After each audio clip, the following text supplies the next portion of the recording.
मेरे पास तो जिस दिन भयंकर भयंकर रुपए आएंगे ना, उस दिन विगराज पे मूवी बनानी है। मुझे लगता है यार क्या शानदार करेक्टर है, दब के रह गया पूरी तरीके से। तो मैं तो यूं सोचता और हूँ खूब सारा कि मैं डायरेक्टर बनूंगा तो क्या क्या करूंगा उसके अंदर, है ना। ना ना है उसमें आपको। हाँ तो आप नाम लिखवा देना आज इनको कि आप में से कौन विगराज बनना चाहता है, कौन सोमदेव बनना चाहेगा, कौन कुमारपाल चालुक्य बने, राजमती और दैसल देवी की रोल कौन निभाना चाहता है। हा? ना दान नहीं, पैसे खाली मैं लगाऊंगा यार, प्रोड्यूसर बनूंगा मैं, दान लेके फिल्म थोड़ी बनानी है कोई। हाँ तुम तो खाली नाम लिखवा दो, कोई रोल चाहिए तो मैं ऑडिशन लूंगा आपका। हाँ किसका।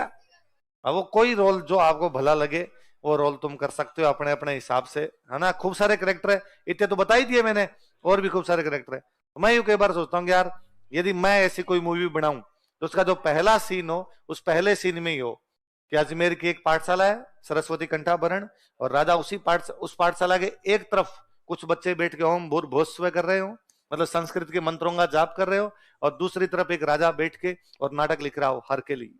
कौन सा। तो हम बता सकेंगे भाई वैदिक साहित्य और शिव की पूजा दोनों एक साथ उस समय चल रही थी, या वैदिक संस्कृति का प्रचार प्रसार किस प्रकार से था। फिर एक बार सोचता हूँ यार उसके इंटरवल से ठीक पहले जो सीन होगा उसके बाद आएगा इंटरवल, उसमें सीन में होगी अजमेर के सिंहासन में विगराज चतुर टांग पे टांग दे के बैठा हो, और दिल्ली का एक राजा सामने खड़ा होगा उसको टैक्स जमा करवा रहा हो, ताकि बता पाए कि दिल्ली एक दिन कहाँ आके टैक्स दिया करती थी, अजमेर। ताकि बता पाएंगे उत्तर भारत की राजधानी कौन सी थी, कौन सी थी, अजमेर उत्तर भारत की राजधानी थी। फिर मैं सोचता हूँ कि उसमें उसका जो पोस्टर हो, मूवी का जो पोस्टर रिलीज हो, उसमें कुछ ही नहीं हो, पीछे एक नदी बहती हो और नदी के ऊपर विगराज चतुर्थ बैठा हो, उसकी तलवार एकदम लाल हो रखी हो खून से, और उस नदी में धो रहा हो तलवार, ताकि बताया जा सके कौन सी नदी के पास बैठा है। इसका मतलब भारत की सीमा कहां से कहां तक, घटक से। फिर बीच बीच में कुछ सीन ऐसे दिखाए जाए कि यहाँ बिसलपुर के अंदर एक डैम बनाया जा रहा है, डैम के अंदर लोग वहां पे काम कर रहे हैं, इसका मतलब उस समय नरेगा चलती थी, काम के बदले अनाज योजना, दिन में डैम बनाओ और शाम को अनाज लेके जाओ। तो राजा ने रोजगार के साधन उपलब्ध करवा दिए थे। और फिर मुझे लगता है यार इस मूवी में तो पूरी संभावना है, इसमें दो दो लव स्टोरी है। दैसल देवी और राजमती तो लव ट्राइंगल है कि भाई एक दोनों रानियों में आपस में भी थोड़ी बहुत ईर्ष्या विर्ष्या, वो पूरा जो बॉलीवुड मसाला जो होता है वो सारा दिखाया जा सकता है। तो तुम यूं दुआ करो कि मेरे पास खूब सारे रुपए हैं। हाँ दुआ दे दी आपने। चलो भाई तुम दुआ दोगे रुपए आएंगे तो ही मैं फिल्म बनाऊंगा, और मूवी बनाऊंगा तो तुम्हें भी रोल मिलेंगे यार, पहली प्रायोरिटी तुम्हें दी जाएगी उसके है। अरे अभी इतने रुपए है नहीं यार, कम से कम को 1000 करोड़ रुपए आए ना उस दिन। अब आपको सर नए है क्या। अरे नहीं फिल्म मुझे मूवी बनाने दिलीप सर से क्यों ले लूं। नहीं नहीं। हाँ है, ब्याज पे ले लूं ना, ना अपने पास खुद के आएंगे तब आराम से लगा पाएंगे। तुम करप्शन कर करके मुझे रुपए दोगे, 1000 करोड़, 3-4 जन्म लगेंगे। चलो है, मूवी लीक होगी, स्क्रिप्ट लीक होगी, बॉलीवुड वालों से तो आज बने कल बने। जब तक कोई राजस्थान का आदमी वहां बैठ के नहीं बनाएगा, मूवी बनाने के लिए आत्मा चाहिए, आत्मा है। हाँ तो मैं बनाऊंगा उस दिन ही बन पाएगी, बॉलीवुड वालों की औकात थोड़ी है बनाए। बॉलीवुड वाले पृथ्वीराज चौहान बनाते हैं, पृथ्वीराज चौहान 26 साल की उम्र में काम आ गया, पूरी जिंदगी पृथ्वीराज चौहान की कितनी थी, 26 साल। अक्षय कुमार 52 का है। आपको ये नहीं पता कि कितना युवा था, उसके लिए क्या कैरेक्टर दिखाना है, क्या कैरेक्टर नहीं दिखाना। तो बॉलीवुड वालों की औकात थोड़ी यार ऐसी फिल्में बनाए। बॉलीवुड वाले पद्मावत मूवी बनाते हैं, और उस मूवी के अंदर जो पद्मिनी के कपड़े दिखाते हो आज जैसे हैं, सिलाई वाले कपड़े तो अब आए हैं भाई साहब। ये पोशाकें सिलनी कब शुरू की, पहले तो हाथों से टांके लगा लगा के इन कपड़े हुआ करते थे। तो तुम ऐसे कपड़े कैसे दिखा सकते हो, और एकदम डिजाइन एकदम पूरी पोशाक पहनी हुई। तो आप उस समय की वस्तु स्थिति नहीं दिखा पा रहे जब, तो फिर तो कैसे ही बनाओ ना। फिर तो पद्मिनी क्यों, सदमिनी बना दो, कदमिनी बना दो, और बना लो ना 2-4। जब इस प्रकार की कुछ ही आपको बनानी हो तो हिस्ट्री से तो इनका लेना देना होता नहीं। मैं तो और इनको सोचता हूँ कई बार कि यार राजस्थान के राजा पर मूवी बनाते हैं, उस राजा को युद्ध में लड़ता हुआ दिखाते हैं, राजा युद्ध युद्ध युद्ध में, और फिर गोरा है, फिर गोरा हो रहे। पहली बात तो राजस्थान की जलवायु में गोरा नहीं होता आदमी। और फिर जब हमेशा युद्ध में ही रहता है तो उसकी त्वचाएं ग्लो कैसे कर रही है? वो तो भाई साहब खुरदरी त्वचा का होना चाहिए, वो तो काला दिखना चाहिए कम से कम। तो आप जब बेसिक चीजें नहीं जानते राजस्थान की, तो फिर राजस्थान के बारे में मूवी बनाने के लिए वो तो उस दिन ही बनेगी जिस दिन वो राजस्थानी बैठेगा, और वो भी हिस्ट्री के अंदर आत्मा रखने वाला हो। यूं नहीं, हालांकि ये पद्माव जो पृथ्वीराज चौहान बनाने वाले थे ये अपने राजस्थान के थे, चंद्र प्रकाश द्विवेदी जी थे, और बहुत अच्छे डायरेक्टर हैं, उन्होंने पहले बहुत अच्छी अच्छी फिल्में बनाई है। पर भगवान जाने इस बार क्या कबाड़ा किया उन्होंने, ढंग से कबाड़ा करके छोड़ा उस मूवी के अंदर। न तो उसकी स्टोरी समझ में आ रही, न उसके कैरेक्टर समझ के अंदर आ रहे।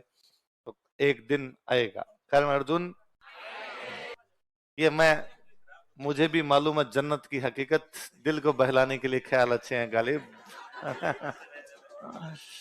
और तो पिछली बार जो बच्चे राजस्थानी में एमए कर रहे थे तो उनके लिए कोई मैंने घोषणा की थी कि भाई राजस्थानी में जो भी एमए करे उनकी फीस मैं भर दूंगा उनकी, और पिछली बार दी थी। राजस्थान में जितने लोग एमए प्रीवियस में थे उनकी सबकी फीस मेरी दी हुई थी।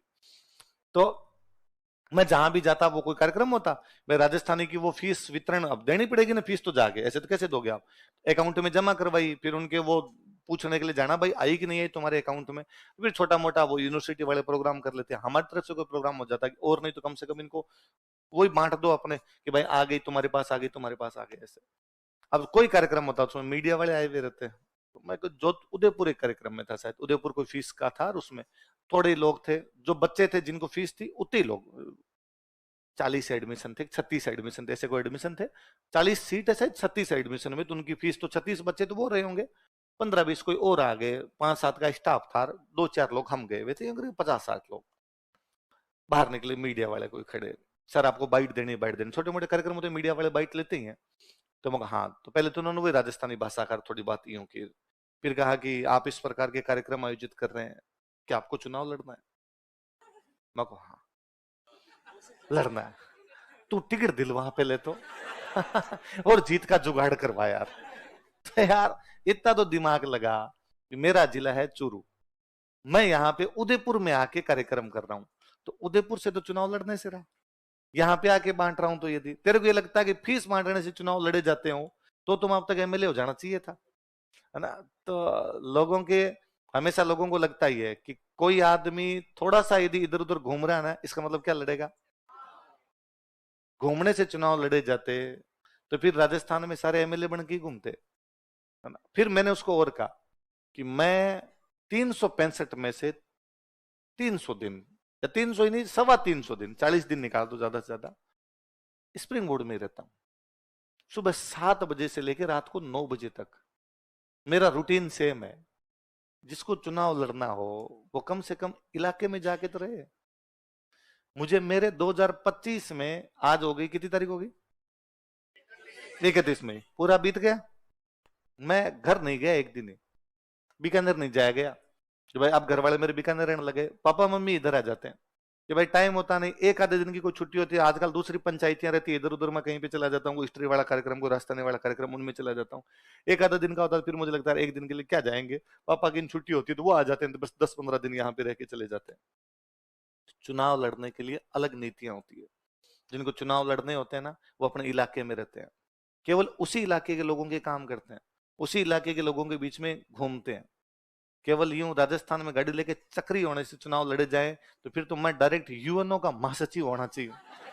एमएलए वेमएलए क्या लड़ना भाई साहब, दूध खानी, दोबा बरबर खानी, है ना, जाके वहीं बैठे हैं न्यूयॉर्क में जाके बैठे, इधर क्या करना है, यूं वो चीजें अलग है। पहले अपने को बनाएंगे मूवी, है ना, किस पे, तो तुम्हें जिस चीज को नाम लिखवाना वो नाम लिखवा देना अपने, एक बार इतनी बात, धीरे धीरे धीरे धीरे आगे भगवान जाने क्या होगा क्या नहीं होगा। अभी अपने दिमाग में इतना ही है कि खूब सारे आने चाहिए पैसे, और फिर पैसे आते क्या करनी है अपने को, फिल्म बना है। अरे स्टार्ट करने से नहीं आता, ऐसे नहीं भाई साहब की स्टार्ट कर दी फिर 10-10 साल तक मूवी चलती रही, यूं आएंगे एक दिन भगवान राजी होगा, छप्पर फाड़ के देगा अपने को, उस दिन सबसे पहले घोषणा करेंगे कि अब बनाई जाएगी अजमेर, है।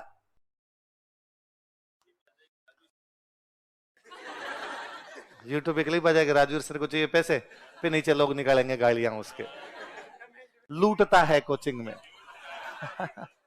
बच्चों से लूट लूट के ले लिए इन्होंने रुपए, है ना, और तुम्हारे जैसे मासूम मासूम चेहरे और दिखाई देंगे, देखिए ग्रामीण परिवार के बच्चों को बहला फुसला के, कहानियां सुना के बच्चों को करता है गुमराह, उनको देता लालच, दूंगा तुम्हें मूवी में काम। कोचिंग माफिया का चक्कर समझिए बच्चों, इन कोचिंग माफियों के चक्कर में मत फंसिए। हाँ हाँ हाँ, खुलेआम 1000 करोड़ की मांग। हाँ, क्लास में भ्रष्टाचार की भी हुई थी बात, सबको कहा था एसआई लगने के बाद करना भ्रष्टाचार, करेंगे उसे 1000 करोड़ इकट्ठे। क्या भ्रष्टाचार से होगा राजस्थान का नवनिर्माण?